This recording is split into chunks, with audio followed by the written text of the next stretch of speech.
कांग्रेस सांसद रेणुका चौधरी के संसद परिसर में कुत्ता लाने को लेकर शुरू हुए विवाद में आज राहुल गांधी जी की भी एंट्री हो गई। जो रेणुका चौधरी ने कहा काटने वाले संसद में है। अब तक रेणुका चौधरी के बयान पर बवाल मचा था, जिसमें उन्होंने देश के माननीय सांसदों की तुलना कुत्ते से कर दी थी।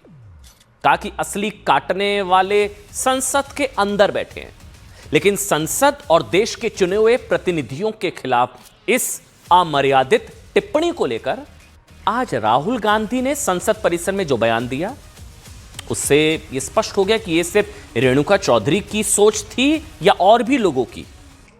उनका बयान राहुल के इशारे पर दिया गया था, ऐसा बीजेपी कह रही है। आज राहुल गांधी ने संसद परिसर में पहुंचते ही पत्रकारों से बातचीत की। कहा कि dog is the main topic of today. Dog is the main topic of today. उन्होंने मजाकिया लहजे में कहा। उन्होंने पत्रकारों से पूछा, बेचारे कुत्ते ने क्या कर दिया? क्या यहां डॉग अलाउड नहीं है? उन्होंने पूछा, क्या ये डॉग अलाउड नहीं है? आगे उन्होंने कहा अंदर अलाउड है, अंदर अलाउड है। इसके बाद उन्होंने कहा कि आजकल भारत इन्हीं मुद्दों पर चर्चा कर रहा है। रेणुका चौधरी ने क्या कहा? काटने वाले अंदर। राहुल गांधी ने आगे यह कहा कि यहां क्या डॉग अलाउड नहीं है? अंदर अलाउड है। भारत आजकल इन्हीं मुद्दों पर चर्चा कर रहा है। यह कहते हुए राहुल गांधी संसद के अंदर चले गए। उन्होंने अपनी बॉडी लैंग्वेज से यह भी साफ कर दिया कि रेणुका चौधरी के उस बयान को, जिसे बीजेपी सांसद संसद में काम करने वाले कर्मचारियों, सुरक्षा कर्मियों का अपमान बता रही है, उससे कम से कम राहुल गांधी को कोई आपत्ति नहीं। वो कह सकते थे गलत बयान है, बल्कि उन्होंने खुला समर्थन कर दिया।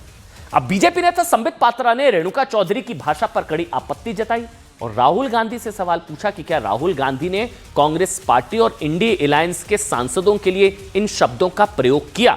सुनिए। क्या कर दिया बेचारे कुत्ते ने? यहाँ आया था क्या? हाँ सर, यही है। अलाउड नहीं है क्या? ऐसा कोई रूल बुक में नहीं है, बट पेट अलाउड नहीं है। पेट अलाउड नहीं है, पेट अंदर अलाउड है। मैं उन शब्दों का ना तो प्रयोग करूंगा और ना गुस्से से कुछ कहूंगा, मगर मुझे दुख लगता है कि कांग्रेस के हताशा का स्तर यह हो सकता है